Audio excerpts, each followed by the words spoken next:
Topic of the day diabetes mellitus. இன்னைக்கு நம்ம இந்த வீடியோவில் டயபெட்டிஸ் மெலிட்டஸோட ஒரு சின்ன இன்ட்ரோடக்ஷன் வீடியோ மாதிரி பார்க்கலாம். டயபெட்டிஸ் மெலிட்டஸ்னால் என்னென்ன டைப்ஸ் ஆஃப் டயபெட்டிஸ் மெலிட்டஸ் இருக்குது, அதே மாதிரி வந்து நார்மல் பிளட் சுகர் ரெகுலேஷன் எப்படி இருக்கும், அதில் என்ன ப்ராப்ளம் வந்துச்சுன்னா டயபெட்டிஸ் வருது, difference between type 1 and type 2 diabetes mellitus, இதை பற்றி இந்த வீடியோவில் பார்க்கலாம். அடுத்தடுத்த வீடியோஸில் இதோட காம்ப்ளிகேஷன்ஸ், ட்ரீட்மெண்ட் இந்த மாதிரி பார்க்கலாம்.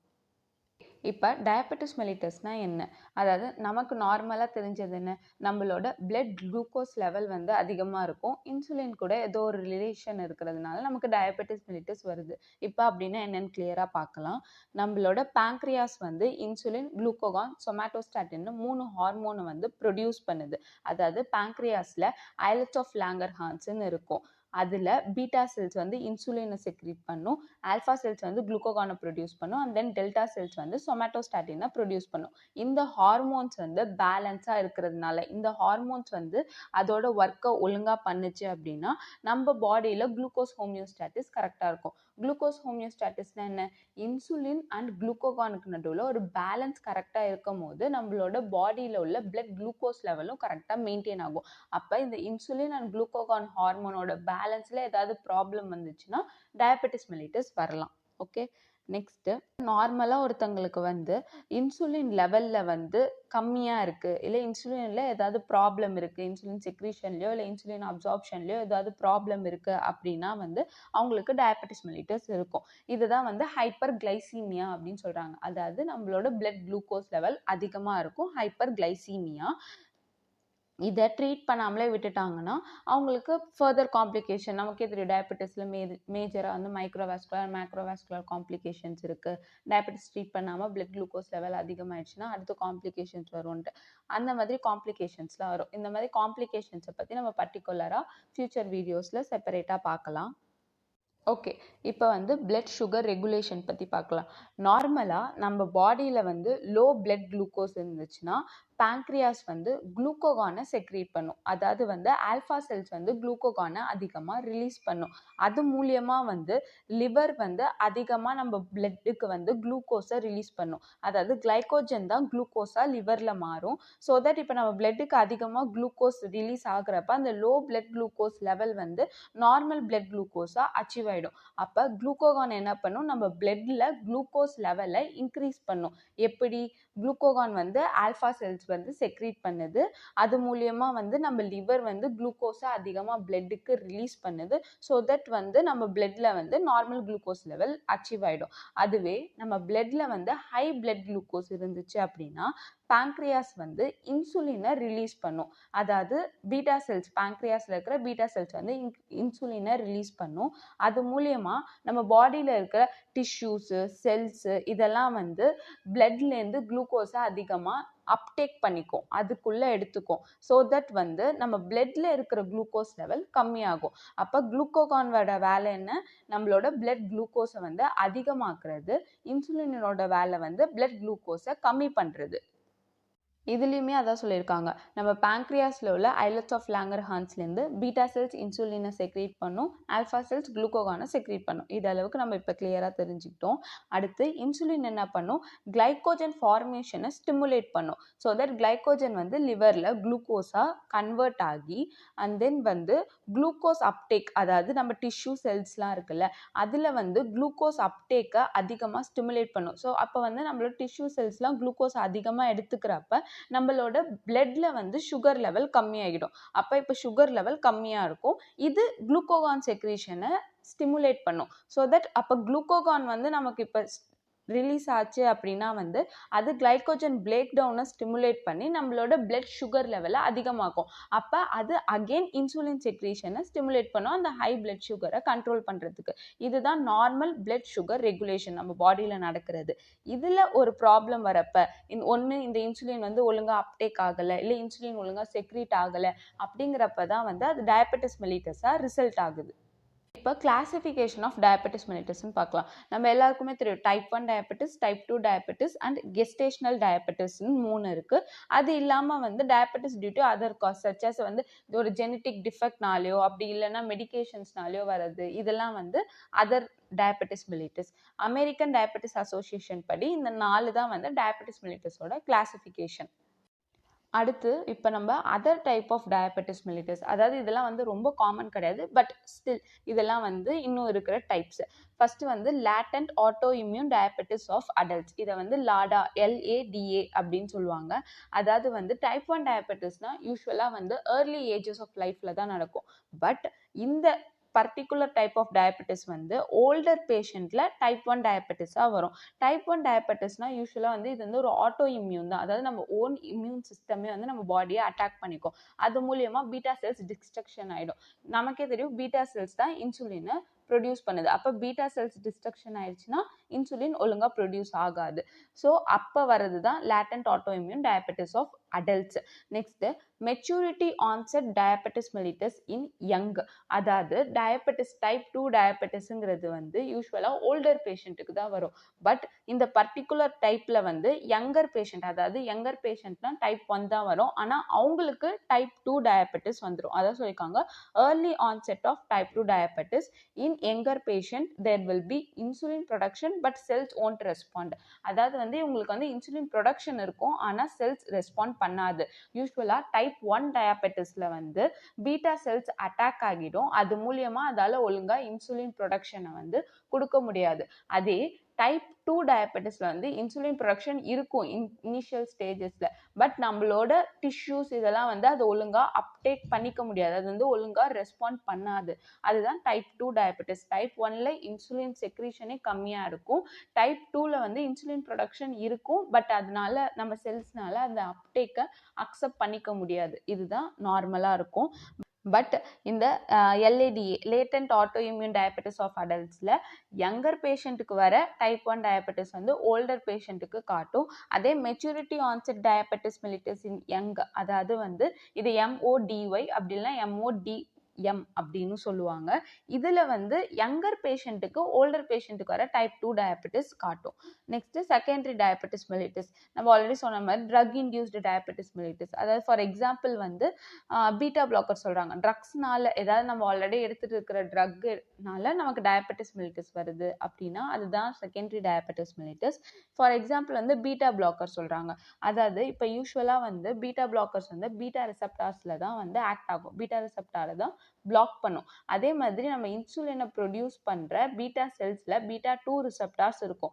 ஸோ தட் இப்போ வந்து இந்த பீட்டா பிளாக்கர்ஸ் வந்து அந்த பீட்டா ரிசெப்டார்ஸை பிளாக் பண்ணுறப்ப நம்ம பேங்க்ரியாஸில் இன்சுலின் வந்து ஒழுங்காக ரிலீஸ் ஆகாது ப்ராப்பராக, அது மூலியமா டயபெட்டிஸ் ரிசல்ட் ஆகும். இதுதான் செகண்டரி டயபெட்டிஸ் மெலிட்டஸ். இப்போ வந்து நம்ம டயபெட்டிஸ் மெலிட்டஸை ஈஸியாக வந்து சொல்லிடலாம். ஒன்று எய்தர் இன்சுலின் ப்ரொடக்ஷன் கம்மியாக இருக்கும், அப்படி இல்லைன்னா வந்து resistance to the action of insulin. Insulin production இருக்கும், நம்மளோட செல்ஸ் வந்து யூஸ்வலாக அப்டேக் பண்ணிக்கிற மாதிரி அதை வந்து அக்செப்ட் பண்ணிக்க முடியாது, ரெசிஸ்டன்ஸ் காட்டும் இன்சுலினை அப்டேக் பண்ணிக்கிறது. இதுதான் வந்து diabetes mellitus. Gestational diabetes. Gestational டயபெட்டிஸ்னால் என்னென்னா ப்ரெக்னன்சி டைமில் கரெக்டாக அந்த டைமில் வர டயபெட்டிஸ் மெலிட்டஸ். இது யூஸ்வலாக ஏன் வருதுன்னா ஒரு கார்போஹைட்ரேட் இன்டாலரன்ஸ்னால வரலாம். அது வந்து ப்ரெக்னன்சி டைமில் தான் வந்து காட்டும். ஸோ தட் வந்து அப்போ டிடெக்ட் பண்ணுறது அந்த டைமில் வந்து டயபெட்டிஸ் மெலிட்டஸ் ரிசல்ட் ஆகுறது தான் வந்து கெஸ்டேஷனல் டயபெட்டிஸ் மெலிட்டஸ் அப்படின்னு சொல்கிறாங்க. நெக்ஸ்ட்டு டைப் 1 டயபெட்டிஸ்னால் என்னன்னு இப்போ டீட்டெயில்டாக பார்க்கலாம். டைப் 1 டயபெட்டிஸை வந்து ஜுவினைல் ஆன்செட் டயபெட்டிஸ் அப்படின்னு சொல்கிறாங்க. இன்னொன்று இன்சுலின் டிபெண்டன்ட் டயபெட்டிஸ் மெலிட்டஸ்னு சொல்கிறாங்க. நான் ஆல்ரெடி சொல்லியிருந்தேன் டைப் 1 டயபெட்டிஸில் தான் வந்து இன்சுலின் ப்ரொடக்ஷன் கம்மியாக இருக்கும். ஏன்னா வந்து அது ஆட்டோ இம்யூனாக நம்ம பாடி, நம்மளோட இம்யூன் சிஸ்டம் வந்து நம்ம பாடியை அட்டாக் பண்ணி பீட்டா செல்ஸ் வந்து ஒழுங்காக வந்து ப்ரொடியூஸ் பண்ணாது இன்சுலினை, ஏன்னா பீட்டா செல்ஸ் டிஸ்ட்ராய் ஆகியிருக்கும். ஸோ இது வந்து இன்சுலின் டிபெண்ட் டிபெண்டன்ட். ஏன்னா இன்சுலின் ஒழுங்கா ப்ரொடியூஸ் ஆகல, அதனால டயபெட்டிஸ் இருக்கு. அதனால இது இன்சுலின் டிபெண்டன்ட் டயபெட்டிஸ் மெலிட்டஸ் அப்படின்னு சொல்லுவாங்க. இது வந்து மோஸ்ட் காமனா சில்ட்ரன், அடல்சன்ஸ், யங்கர் அடல்ட்ஸ்க்கு தான் வரும். அதே மாதிரி சில லேட்டன்ட் ஃபார்ம்ஸ் இருக்கு. நம்ம ஆல்ரெடி பார்த்தோம்ல, LADA அந்த மாதிரி இருக்கு. அதனால வந்து இப்போ ஒழுங்கா பீட்டா செல்ஸ் வந்து ஒழுங்கா ஃபங்க்ஷன் ஆகாததுனால நம்மளோட பேங்க்ரியாஸால ஒழுங்கா வந்து இன்சுலின் ப்ரொடக்ஷனை செக்ரீட் பண்ண முடியாது, ரிலீஸ் பண்ண முடியாது. அது மூலியமா நம்ம பிளட் குளுக்கோஸ் அதிகமாயிடும். ஏன்னா நம்ம ஆல்ரெடி முதல்ல பார்த்தோம், நம்மளோட இன்சுலின் தான் வந்து பிளட் சுகர் லெவலை வந்து டிக்ரீஸ் பண்ணும். ஹை பிளட் சுகர் லெவல்ல எப்படின்னா அந்த டிஷ்யூஸ், ஃபேட் செல்ஸ் எல்லாம் வந்து அதை அப்டேக் பண்ணிக்க வச்சு. ஸோ இப்போ இன்சுலினே ஒழுங்கா இல்லாதப்ப நம்ம பிளட் குளுக்கோஸ் லெவல் அதிகமாகிட்டே இருக்கும். இந்த இமேஜில் அதான் கொடுத்துருக்காங்க பாருங்க. ஃபர்ஸ்ட் டைப் 1 டயபெட்டிஸ், அடுத்து டைப் 2 டயபெட்டிஸ். அந்த வயலட் கலர் கிறிஸ்டல்ஸ் மாதிரி இருக்கிறத இன்சுலினா வந்து சொல்றாங்க. அப்போ டைப் 1 டயபெட்டிஸில் வந்து இன்சுலின் ப்ரொடக்ஷனே இல்லை.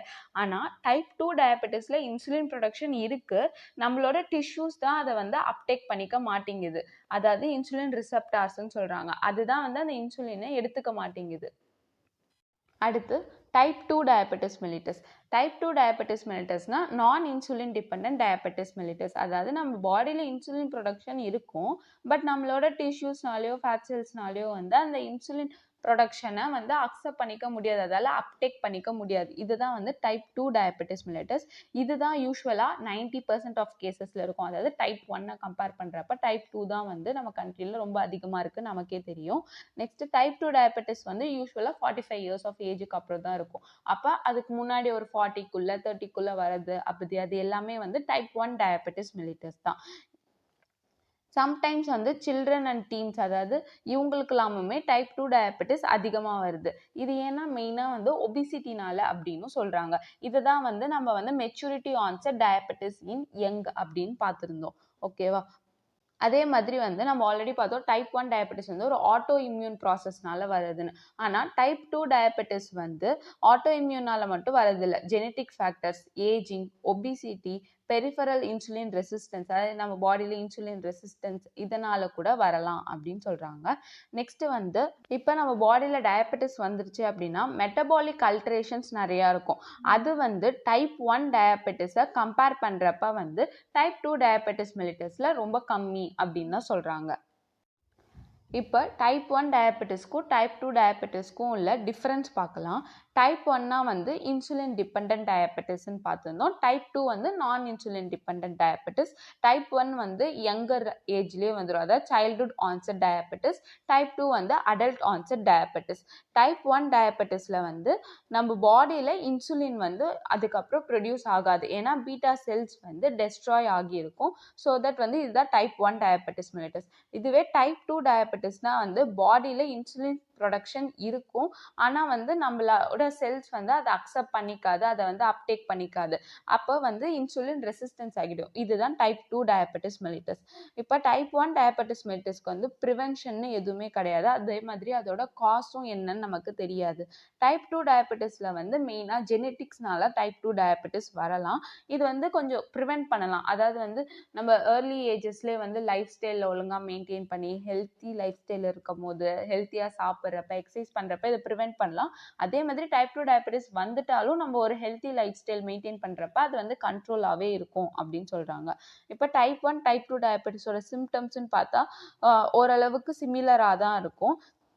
ஃபார் எக்ஸாம்பிள் டைப் 1க்கு வந்து blurry vision, frequent urination, increased appetite and thirst, mood changes, tiredness, unexplained weight loss இதெல்லாம் இருக்கும். இதுவே டைப் 2 டயபெட்டிஸ்லையும் அதே தான் இருக்கும். increased appetite, thirst, அப்புறம் வந்து frequent urination, blurry vision, tiredness, unexplained weight loss. Type 2ல வந்து அது இல்லாமல் ஒரு சிம்டம் இருக்கும். என்னென்னா வந்து நம்மளோட ஆம்பிட்ஸ், நெக்லலாம் வந்து டார்க் பேச்சஸ் வர ஆரம்பிச்சிடும். இது வந்து நம்ம ஒரு சிம்டமாக எடுத்து அதுக்கப்புறம் பிளட் டெஸ்ட் எடுத்து பார்த்துக்கலாம். நெக்ஸ்ட் வந்து இப்போ வந்து டைப் 1 டயபெட்டிஸ் வந்து ரொம்ப காமன் கிடையாது. 5 to 10% தான் டோட்டல் கேசஸ்லேயே டைப் 1 இருக்குது. மீதி 90 to 95% வந்து டைப் 2 டயபெட்டிஸ் தான் இருக்குது. இப்போ டைப் 1ஓட ரிஸ்க் ஃபேக்டர்ஸ்ன்னு பார்க்குறப்ப ஃபேமிலி ஹிஸ்ட்ரினால ஃபேக்டர்ஸ்னால வரலாம். ஆட்டோ இம்யூன் கண்டிஷன் இதுதான் மெயின். ஆட்டோ இம்யூனால தான் டைப் 1 வருது. ஏன்னா வந்து நம்மளோட பீட்டா செல்ஸ் டெஸ்ட்ராய் ஆகி இன்சுலின் ப்ரொடக்ஷன் இல்லாமல் இருக்கு. So auto immune condition. அப்புறம் என்விரான்மெண்டல் ஃபேக்டர்ஸ்னால வரலாம். இதுவே டைப் 2 டயபெட்டிஸ்னா வந்து family history, obesity, high blood pressure, அதாவது வேற ஏதாவது கோமார்பிடிட்டி இருந்தால் அது டயபெட்டிஸ்லேயும் வந்து ரிசல்ட் ஆகலாம். அப்புறம் அப்நார்மல் கொலஸ்ட்ரால் லெவல், கொலஸ்ட்ரால் இருந்தாலும் டயபெட்டிஸ் வரலாம். அப்புறம் ஹார்ட் டிசீஸ், வேறு ஏதாவது ஹார்ட் டிசீஸ் இருந்துச்சு, இல்லை கெஸ்டேஷனல் டயபெட்டிஸ், இப்போ நம்ம பார்த்தோம் கெஸ்டேஷனல் டயபெட்டிஸ் அப்படின்னு இருக்குன்னு சொல்லிட்டு. அப்போ யாராவது ஒருத்தவங்களுக்கு வந்து கெஸ்டேஷனல் டயபெட்டிஸ் இருந்துச்சுன்னா அவங்களுக்கு ஃபியூச்சரில் டைப் 2 டயபெட்டிஸ் வர வாய்ப்பு இருக்குது. அப்புறம் ஃபிசிக்கல் இன்ஆக்டிவிட்டி, ஒரு நம்ம ஃபிசிக்கல் ஆக்டிவிட்டி எதுவுமே பண்ணாமல் ரொம்ப ஒபீஸ் ஆகி அந்த மாதிரி இருக்கிறப்ப டைப் 2 டயபெட்டிஸ் வரலாம். அப்புறம் ஏஜ் ஃபேக்டர்னாலையும் வரலாம். தேங்க்யூ. நம்ம அடுத்தடுத்த வீடியோஸில் வந்து இதோட காம்ப்ளிகேஷன்ஸு, ட்ரீட்மெண்ட்டு இந்த மாதிரிலாம் பார்க்கலாம். இந்த மாதிரி நிறையா மெடிக்கல் ரிலேட்டட் வீடியோஸ்க்கு மெட் மெசேஞ்சர் சேனலை சப்ஸ்கிரைப் பண்ணிக்கோங்க, ஷேர் பண்ணுங்கள்.